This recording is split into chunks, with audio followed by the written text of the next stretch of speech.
kidding me?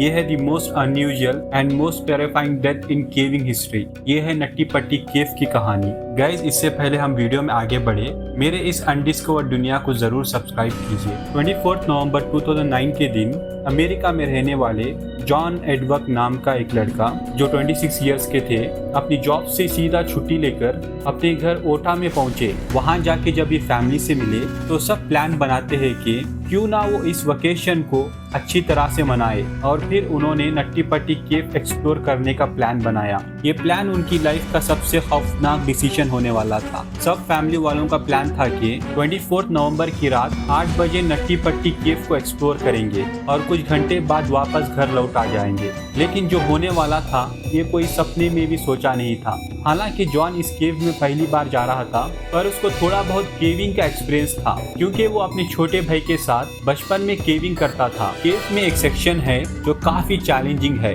जिसे birth canal कहा जाता है। बहुत ज्यादा नैरो और टाइट है, जिसमें इवन एक्सपीरियंस केवर भी अपनी बॉडी को स्विच करके भी एग्जिट नहीं कर पाते। किसी के हिप्स और शोल्डर वहां फंस जाते हैं और कुछ लोग रेस्क्यू टीम के बिना वापस नहीं आ पाते। इसी वजह से ये केव कुछ साल पहले बंद कर दिया गया था और मार्च 2009 में दोबारा रीओपन हुआ था, कुछ नए रूल्स के साथ। नंबर 1, केव में जाने से 21 डेज पहले अथॉरिटीज से परमिशन लेना जरूरी था। नंबर 2, हर ग्रुप में 2 एक्सपीरियंस्ड केवर होना चाहिए। जॉन और उसका 13 साल का छोटा भाई जॉस दोनों एक्सपीरियंस्ड केवर थे, इसीलिए उन्हें परमिट मिल गई। फिर सब मिलकर नट्टी पट्टी केव के एंट्रेंस पर 24 नवंबर रात 8 बजे इंटर करते हैं। एंट्रेंस सिर्फ 30 इंच का था। पूरा ग्रुप केव में इंटर होता है और पहले 1 घंटा सब कुछ ठीक चलता है, लेकिन फिर जॉन, जॉस और उनके 2 दोस्त बिग स्लाइड के पास रुकते हैं। मैप देखकर डिसाइड करते हैं कि वो केव के सबसे चैलेंजिंग बर्थ कैनाल विजिट करेंगे, जो केव का सबसे डीपर सेक्शन था। ये इतना टाइट है कि कुछ ही लोग इसे क्रॉस कर पाते हैं। जॉन और जॉस जो पीछे आ रहे थे वो बर्थ कैनल में घुस जाते हैं, लेकिन गलती ये होती है कि उन्होंने सही रूट नहीं लिया। वो कॉर्कस्क्रू रूट में आ जाते हैं। बिना इस बात के आइडिया के जॉन 15 फीट आगे चलता है, चट्टानों के बीच बॉडी को फोल्ड करके आगे बढ़ता है। वो फुल्ली हेल्थी था तो फ्लेक्सिबल भी था, लेकिन ये कॉर्कस्क्रू एरिया था। ये एरिया और टाइट होता जा रहा था और अब तक जॉन वापस नहीं मुड़ सका क्योंकि पैसेज बहुत ज्यादा था। उसे लग रहा था कि ये बर्थ कैनल है और एंड में एक छोटी रूम होगी जहां टर्न करने का मौका मिलेगा। इस उम्मीद में ये आगे बढ़ता चला गया, लेकिन ये वही जगह थी जहां चीजें बिगड़ने के चांसेस थे। वो अब कॉर्कस्क्रू एरिया में था। सिर्फ कुछ लोग ही स्किल से इस पैसेज को क्रॉस कर पाते हैं। इस पैसेज में 90 डिग्री बेंड भी था। जॉन ने अपने आप को उस बेंड से स्क्वीज करके आगे बढ़ाया और वो फिर तभी स्पीड से नीचे गिरने लगता है और कहता है, जॉस तुम इधर मत आओ, मुझे फॉलो मत करो। अपने कंधे के सहारे उसे आगे बढ़ना जरूरी था। और तब जॉन को अपने हेडलैम्प से एक होल की ग्लिम्सी दिखाई देती है और जॉन के अंदर एक उम्मीद जग जाती है। लेकिन ये जॉन की जिंदगी की सबसे बड़ी और आखिरी गलती थी।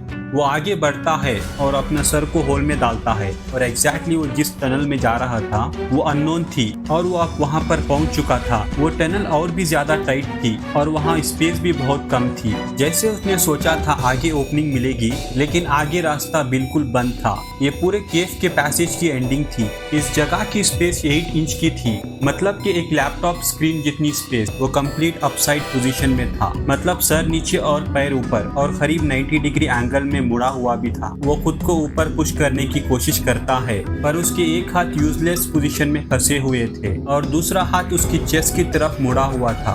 वो दीवार के सहारे खुद को पुश करने की कोशिश करता है, लेकिन वो जल्दी रियलाइज नहीं कर पाता कि उसके पैर भी होल के सबसे स्मॉल साइड में फंसे हुए हैं। वो जॉस को दोबारा चिल्लाता है, जबकि जॉस उसके पीछे ही था, लेकिन वो अपने भाई की तरह इस एरिया को क्रॉस नहीं करता, बल्कि वो अपने फीट को आगे करता है और फिर अपने सर को पीछे रखता है ताकि वो आगे से आसानी से रिटर्न हो सके।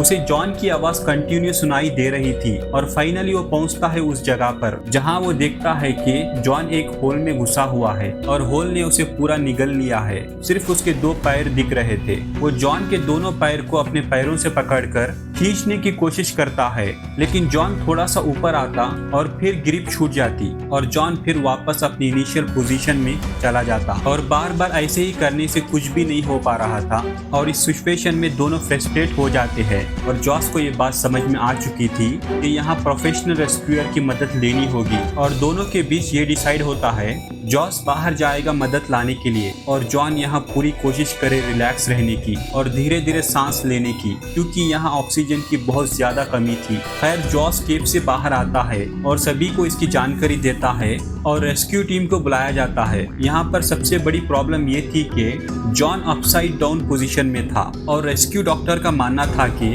अपसाइड डाउन पोजीशन में रहने की वजह से वो सिर्फ 8 आवर्स तक ही जिंदा रह सकता है और फिर उसके बाद सारे ऑर्गन्स फेल होना शुरू हो जाएंगे और उसे कार्डियक अरेस्ट आ सकता है। जॉन के रेस्क्यू के लिए सबसे पहले एक फीमेल रेस्क्यूअर अंदर जाती है जिसका नाम था सूसी और वो अपने पैरों में रस्सी बनकर अंदर घुसती है ताकि वो अंदर जाकर अटक ना जाए।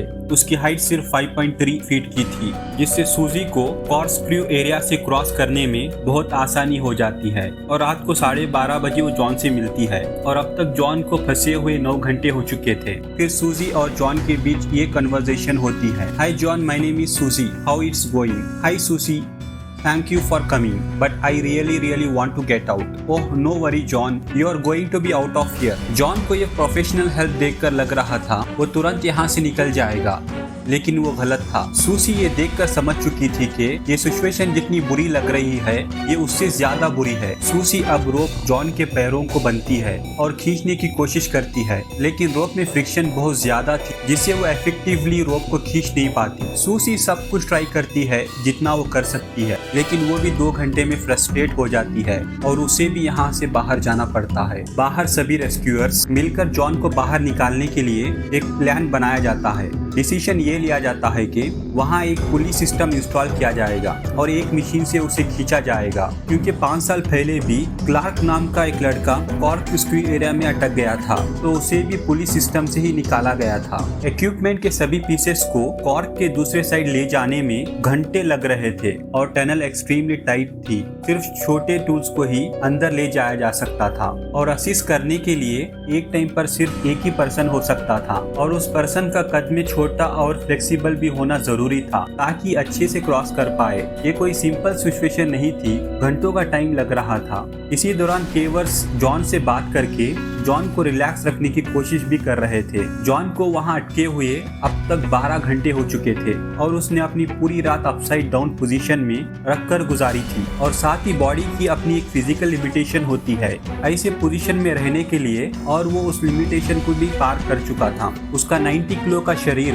ग्रेविटी के प्रेशर से लड़ रहा था, उसके ब्लड सर्कुलेशन में गड़बड़ी होने लगी थी और धीरे धीरे उसकी सांसें रुक रही थी। पूरी रात यहाँ बिताने की वजह से उसके लेग्स काम करना बंद हो चुके थे। रेस्क्यूअर और जॉन के फैमिली के लिए जॉन को ऐसी हालत में देखना बहुत ही दर्दनाक था, लेकिन वो भी हेल्पलेस थे और ड्रिल करते हुए रेस्क्यूअर्स भी एग्जॉस्ट हो रहे थे। रेस्क्यूअर को पता था कि जब चाहे यहाँ से वो बाहर निकल सकते हैं, लेकिन ये चीज जॉन की किस्मत में नहीं थी। वो परेशान था और अपने चेस्ट को एक्सपैंड करने की कोशिश कर रहा था ताकि सांस ले सके और हवा में ऑक्सीजन का कंसंट्रेशन भी कम होने लगा। और अब इतना टाइम बीतने के बाद जॉन के पास एक वाइड टेलीकॉम सिस्टम लगाया जाता है और दूसरी साइड से जॉन की वाइफ इमी उसे बात करती है। वो जॉन को एनकरेज करने की कोशिश करती है और जॉन भी अपनी वाइफ को दिलासा देता है कि मैं यहाँ से जल्द बाहर निकलूंगा और सब कुछ ठीक हो जाएगा। अब तक शाम के 4 बज चुके थे और जॉन को वहाँ अटके हुए 18 घंटे हो चुके थे और अब पुलिस सिस्टम भी लग चुकी थी और मूव करने के लिए तैयार थी। एक रेस्क्यूअर जिसका नाम रयान था वो केव में घुसता है और जॉन के पास पहुंचता है। रयान कहता है, How are you, John? I am upside down. I can't believe I am upside down. My legs are killing. Riyan देखते हैं बॉडी ओपनिंग सबसे नैरो साइड में फंसी हुई है, तो वो सबसे पहले उसे ठीक करते हैं और फिर उसके पैरों को रस्सी से बांधकर खींचते हैं। लेकिन जॉन के पैरों को बहुत ज्यादा दर्द हो रहा था। वो जब भी खींचता तो जॉन उसे रुकने को कहते, क्योंकि उसके नर्व्स अब अल्ट्रा सेंसिटिव हो चुकी थी। और फिर वो दोनों कुछ टाइम के लिए रुक जाते हैं और फिर दोबारा कोशिश करते हैं। और अब तक ऐसे लग रहा था था कि पुलिस सिस्टम अब काम कर रहा है। जॉन अब ऑलमोस्ट इतनी ऊपर उठ गया था कि वो अब रयान को देख सकता था, उसे आई कांटेक्ट कर सकता था और फिर रयान जॉन को पीने के लिए एनर्जी ड्रिंक देता है। इसी तरह अब तक 19 घंटे बीत चुके थे। ये चीजें बहुत स्लोली हो रही थी और इसमें काफी एफर्ट भी लग रही थी। हालांकि थोड़ी सफलता तो मिली थी, लेकिन अब भी उसे निकालना काफी मुश्किल था। जॉन के पैर ऊपर सीलिंग को हिट कर रहे थे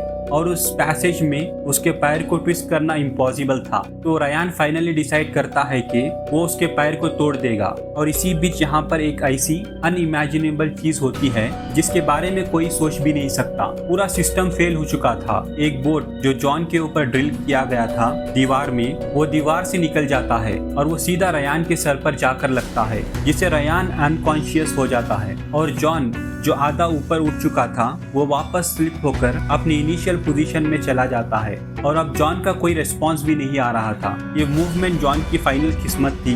अब शायद वो भी बाहर नहीं आ सकता था। और रयान जब होश में आता है तो उसके सर से खून बह रहा था। वो पूरा कंफ्यूज हो चुका था कि यहाँ पर क्या हुआ। खैर रयान को वहाँ से बाहर निकाल कर हॉस्पिटल भेजा जाता है और उसकी जगह जॉन को निकालने के लिए उसके फादर डेव केव में जाते हैं और उस टूटे हुए पुलिस सिस्टम को इंस्टॉल करने के लिए 1 और घंटा लग जाता है। डेव रस्सी से जॉन की बॉडी को बांधने की कोशिश करते हैं, लेकिन डेव वहाँ जितनी देर भी रहते हैं उसमें जॉन का कोई रिस्पांस नहीं आ रहा था। ये पूरा ऑपरेशन जॉन की हेल्प के बिना हो नहीं सकता था। ये पॉसिबल नहीं था कि एक 90 किलो का इंसान केव से बाहर निकल सकता है बिना उसकी मदद के। और जब डेव जॉन को रस्सी से बांधने की कोशिश कर रहे थे तो वो खुद भी 15 मिनट तक वहाँ पर अटक गए थे और आखिर में वो भी वहाँ परेशान हो जाते हैं और थक हार के देव वहाँ से बाहर आ जाते हैं। अब ब्रैंडन कोल्स एक नए रेस्क्यूअर के तौर पर वहाँ पर आते हैं। फिर वहाँ पर एक टेलीकॉम सिस्टम लगाया जाता है जिसे जॉन की फैमिली उसे बात कर सके, लेकिन ब्रैंडन जो देख पा रहे थे वो इमिनी नहीं देख पा रही थी। जॉन कोई भी रिस्पांस नहीं दे रहा था। पता नहीं वो ये बातें सुन पा रहा था या नहीं। कुछ घंटे पहले जॉन की सांस लेने की आवाज आ रही थी, लेकिन अब वो भी शांत हो चुकी थी। रेस्क्यूअर टीम एक एरिया में ग्रुप बनाकर डिसाइड करते हैं कि शायद जॉन मर चुका है, इसीलिए अब पैसेज में एक मेडिकल प्रोफेशनल भेजेंगे ताकि कंफर्म हो जाए। बिल्कुल ऐसा ही होता है। मेडिकल प्रोफेशनल कंफर्म करते हैं कि जॉन मर चुके हैं। ऑफिशियल कंफर्मेशन दी जाती है कि जॉन एडवर्ड जॉन्स ऑफिशियली मर चुके हैं। 120 रेस्क्यूअर्स ने बैक टू बैक 27 घंटे कोशिश की जॉन को बाहर निकालने के लिए, लेकिन जॉन के अपसाइड डाउन पोजीशन में होने की वजह से ये इम्पॉसिबल हो गया था। जॉन अपनी लाइफ की आखिरी 27 घंटे एक एक्सट्रीम इंट्रोवर्ट पोजीशन में था, जबकि डॉक्टर्स ने प्रिडिक्ट किया था कि वो सिर्फ ऐसी हालत में 10 घंटे तक ही जिंदा रह पाएगा। ये वाकई काबिल तारीफ है। जो भी रेस्क्यूअर जॉन तक अंदर गए वो सच में एक हीरो थे। यही था आज का ये वीडियो दोस्तों। अगर वीडियो अच्छी लगी है तो मेरे अनडिस्कवर्ड दुनिया को सब्सक्राइब जरूर कीजिए।